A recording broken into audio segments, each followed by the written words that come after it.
chapter 14 of the book of the Revelation of Jesus Christ, verse 1. And I looked, and lo, a lamb stood on Mount Zion, and with him 144,000, having his Father's name written in their forehead. And I heard a voice from heaven, as the voice of many waters, and as the voice of a great thunder. And I heard the voice of harpers, harping with their harps, and they sung as it were a new song before the throne, and the four beasts and the elders. And no man could learn that song, but the 144,000 which were redeemed from the earth. These are they which were not defiled with women, for they are virgins. These are they which follow the Lamb whithersoever he goeth. These were redeemed from amongst men, being the first fruits unto God and to the Lamb. In their mouth was found no guile. They are without fault before the throne of God. And I saw another angel fly in the midst of heaven, having the everlasting gospel to preach unto them that dwell on the earth, to every nation and kindred and tongue and people, saying with a loud voice, Fear God, and give glory to him, for the hour of his judgment is come, and worship him that made heaven and earth and the sea and the fountains of waters. And there followed another angel, saying, Babylon is fallen, that great city, because she had made all nations drink of the wine of the wrath of her fornication. And the third angel followed them, saying with a loud voice, If any man worship the beast and receive his image, receive his mark in his forehead or in his hand, the same shall drink of the wine of the wrath of God, which is poured out without mixture, into the cup of his indignation. And he shall be tormented with fire and brimstone in the presence of the holy angels and in the presence of the Lamb. Amen. And the smoke of the torment ascendeth up forever and ever, and they have no rest day nor night who worship the beast in his image, and whoever receiveth the mark of his name. Here is the patience of the saints. Here are they that keep the commandments of God and have faith in Jesus. And I heard a voice from heaven saying unto me, Write, Blessed are the dead which die in the Lord from henceforth. Yea, saith the Spirit, that they may rest from their labors, and their works do follow them. And I looked, behold, a white cloud, and upon the cloud one sat like unto the Son of Man, having on his head a golden crown, and in his hand a sharp sickle. And another angel came out of the temple, crying with a loud voice to him that sat on the cloud, Thrust in thy sickle and reap, for the time is come. For to thee to reap the harvest, for the earth is ripe. He that sat on the cloud thrust in his sickle on the earth, and the earth was reaped.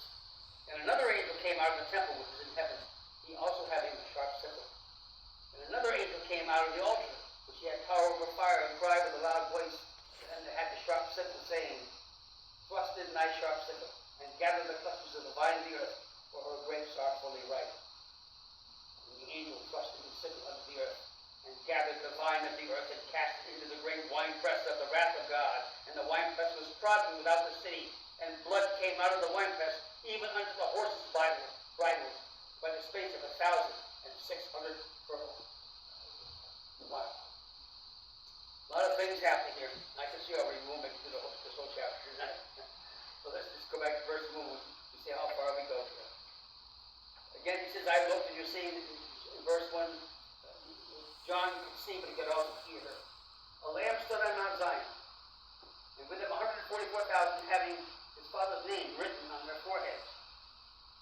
This 144,000 were saved after the rapture, and most theologians believe these are Jews, and they're evangelists. And, there'll still be people born after the rapture and the need for salvation. They're going to have to go through tribulation. I do not believe we're not. Again, many people believe we are. I can still love my brothers who feel otherwise, even though they're wrong.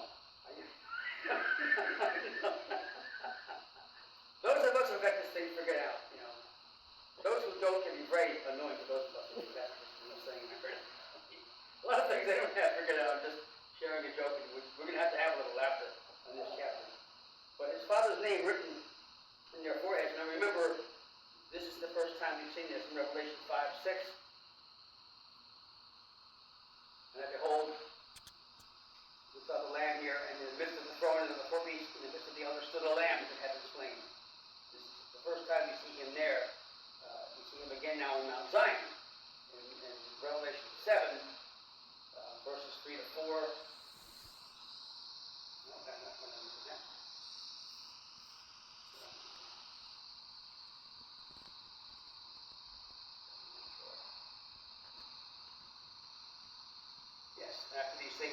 four angels standing on the four corners of the earth, holding the four winds of the earth, that the wind should not blow on the earth, nor on the sea, nor on any tree.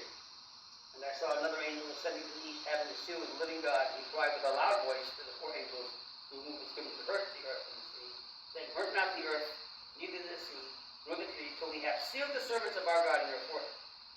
And I heard the number of them which were sealed. And them which were sealed was 144,000 of all the tribes of Israel. Now in the next several verses it says, how many from each tribe? 12 tribes. There's 12,000 each one. 12 is one of those symbolic numbers, symbol of God's government. 12 tribes of which 12 disciples. 144,000 is the multiple of tribes of 12. Revelation has 12 foundations, it has 12 gates. Anywhere you see 12, that's a symbol of God's government. 3 is God's person. 3 symbolizes everything God is. God the Father, God the Son, God the Holy Spirit. Everything he is the number 3. 4 symbolizes everything he's done. The four corners of the earth, north, south, east, west. Everything God is and everything God has done. 3 times 4 is 12. 3 plus 4 is 7, the number of completion and perfection. So numbers have a meaning. Every number in the Bible has significance. I have a book in my library that was about that thick, a Jewish book on the meanings of all the numbers. It's some fascinating reading. Because you like math. It makes math very interesting. So we've seen these people before. They were saved. And it tells us, verse 2, and I heard a voice from heaven as the voice of many waters, and as the voice of a great thunder. You heard the voice of harpers harping with their harps. Back in Revelation 5:8, we saw that again. When he had taken the book, the 4 beasts, the 4 tornadoes fell down before the Lamb, having everyone of them harps and golden vials full of odors, which are the prayers of the saints. There is repetition of Revelation. Things are repeated again. There is no exact chronological sequence that is not without a rolling repetition. It's not like, it doesn't take the form of any other book. It doesn't take the form of any other book in the Bible. It is unique in the construction of how things are repeated and symbolized are given you more than one time. And it's trying to arrange it on paper. It's just like trying to nail a raw egg to the wall. Have you tried that? Well, that's what it's like. But it's okay. It's there. The wind bloweth where it's listed, and it's the sound thereof, but canst not tell whence it cometh, or when it goeth, so is everyone who is born in the Spirit. The wind blows where it listed, and God has written these things. In verse 3, they sung, as it were, a new song before the throne, before the 4 beasts, or that word beast, better translated, creatures, and the elders, and no man could learn that song but the 144,000 which were redeemed from the earth. No man could sing it. You take, for example, thinking about this in my study this morning. Redeemed, how I love to proclaim it, redeemed by the blood of the Lamb. Redeemed through his infinite mercy, whose child forever I am. The unredeemed cannot sing that. Amazing grace, how sweet the sound that saved a wretch like me. I once was blind, but now am found. Was blind, but now I see. The unsaved can't sing that. I can sing it. You can sing it. There's a song. We can sing. They can't sing. And it's a little bit like that with these were redeemed from earth. Verse 4, they are they which were not defiled with women, but they are virgins. A lot of commentary on that. Some people believe that some of the prophecies in Isaiah and things that Jesus says about, pray that you're not with child during the revelation, during the time of tribulation. That you reflect ye not in the winter. And there's a prophecy in Ezekiel where God told Ezekiel he cannot marry, he cannot have children. So some people believe that this is not a time for raising children and what's going on. This is in the thick of tribulation. Not a good time to raise children into the world. That may be the meaning. I really don't know for sure. It would make sense in light of a lot of other scriptures on that subject. But it also may have a deeper sense.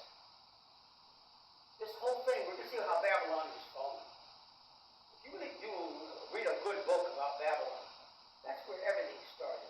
The real push for sin. Nimrod, you remember, was the king of that area. His mother, Semiramis, became his wife. She was the father of all kinds of fornication and perverse things and forms of idolatry, all generated out of Nimrod and Semiramis in Babylon. Babylon grew into be the great commercial and political kingdom of its time, when it was the greatest, largest city the world's ever seen. But it was also the source of every kind of corruption and perversion and sin. And what it's saying about these people, one of the big things they pushed was fornication, sexual licentiousness, which will characterize the age of tribulation with a false church, like it never has before. We're simply going in that way now. I mean, our country is obsessed with sex, and I hate to even use that word because it's never used correctly.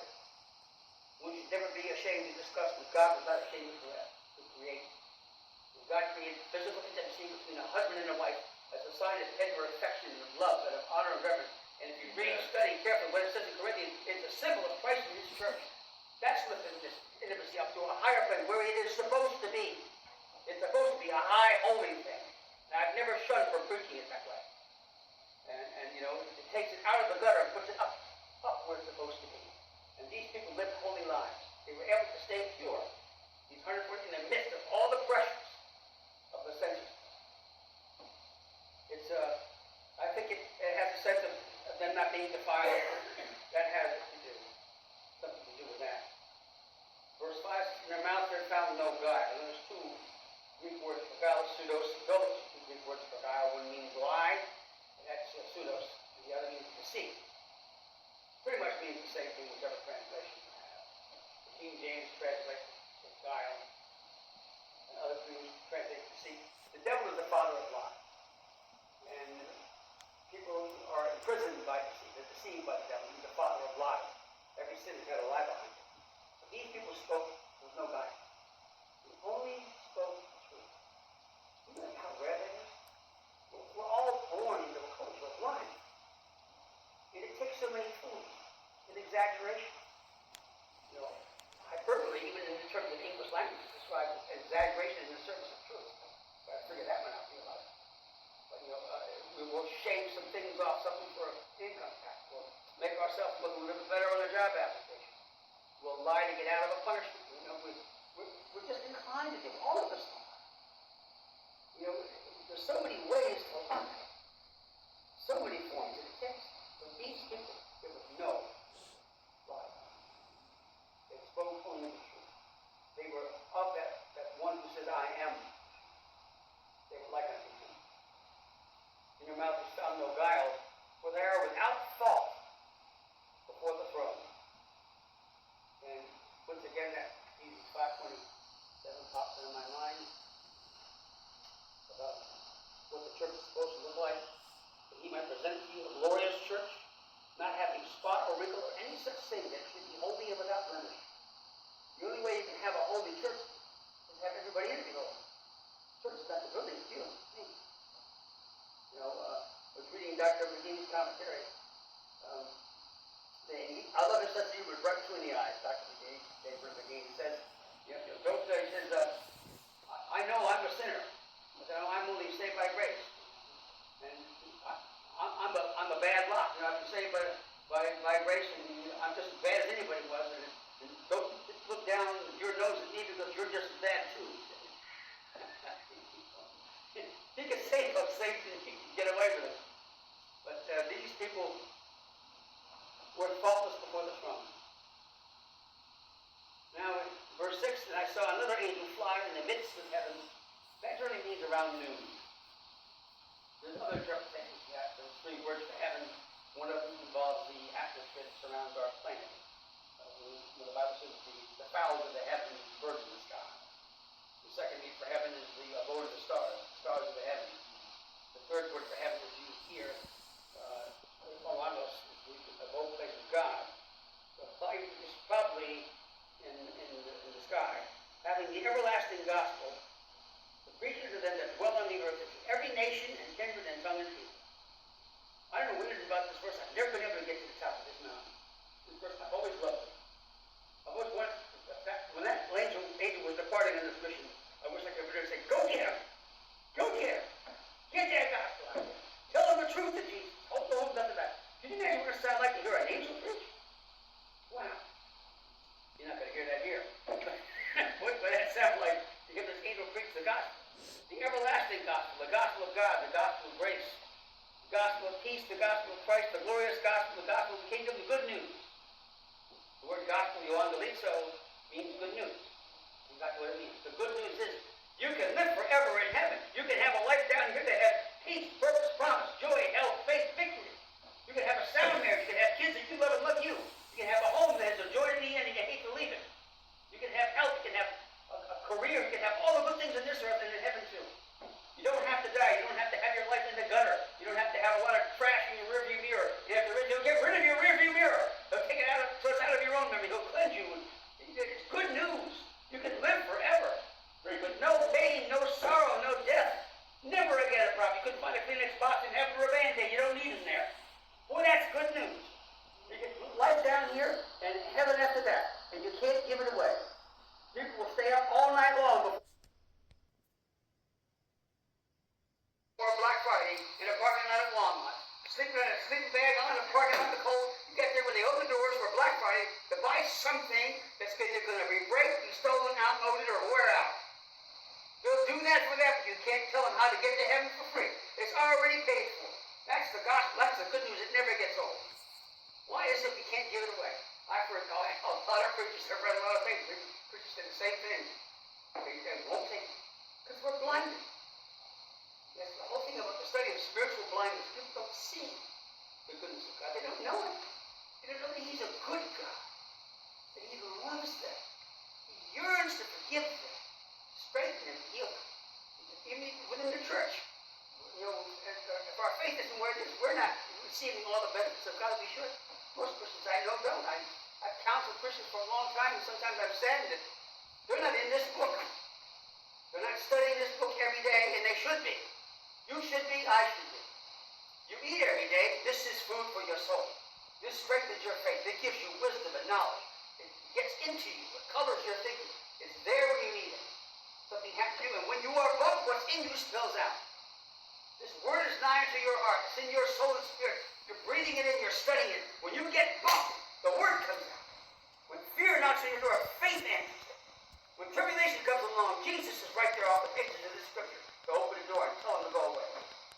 You know, it's this gospel. I'm so glad that He's still doing it. And look what He says in verse 7. Saying with a loud voice, fear God and give glory to Him, for the hour of His judgment has come. And worship Him that made heaven and earth, and the sea and the fountains of water. Wow. I love that thing about fear God. If you fear God, there's nothing left to fear. You know, we have lost that in our culture. We have this amiable religiosity. God's the man upstairs. He's a good old sort of celestial Santa Claus. Well, you know, it's all right. You have a little sin here and there. He'll look the other way. He'll just go, oh, no, He's not. We don't have the reverence that we should have. This is His house. This is the house of God. I hate ties. I despise them. I hate the moment I have to put a tie on, and I say, hallelujah, when I take this thing up, I would never stand behind this pulpit without a tie on. I'd be frightened to be less respect for Him. Serve God with reverence. Enter His sanctuary with godly fear and reverence. That's what it says. We've lost that in our reverence today. We've lost it. We don't have an excessive reverence. Yahweh is the Hebrew word. An excessive reverence for God. We've lost it. You know, to those that fear God, He will show them His covenant. Teach me to fear your name. Learn to fear. There's something we learn. We learn how to fear Him. And it says in Hebrews that Jesus learned obedience because He feared Him. People say, well, Jesus never feared. Well, then Hebrews is wrong. You want to argue with what God said? Go right ahead, but it's in there. I'll show you chapter and verse.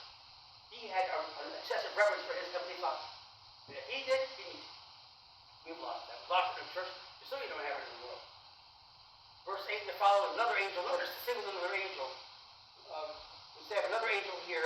In verse 9 it says, and the third angel, we'll move over to the fierceness of His wrath. It's prophesied in Jeremiah 5:7. The greatest thing is Isaiah 13. Of many nations. And this is one of those good ones because this was fulfilled historically as a type of the shadow of the greater destruction. The actual city under Nebuchadnezzar was destroyed. And that was prophesied. That would fall one night when it did. But that was a symbol. That's how sometimes there are historical prophecies that are a symbol of a greater thing that's yet to come. There's layers upon layers of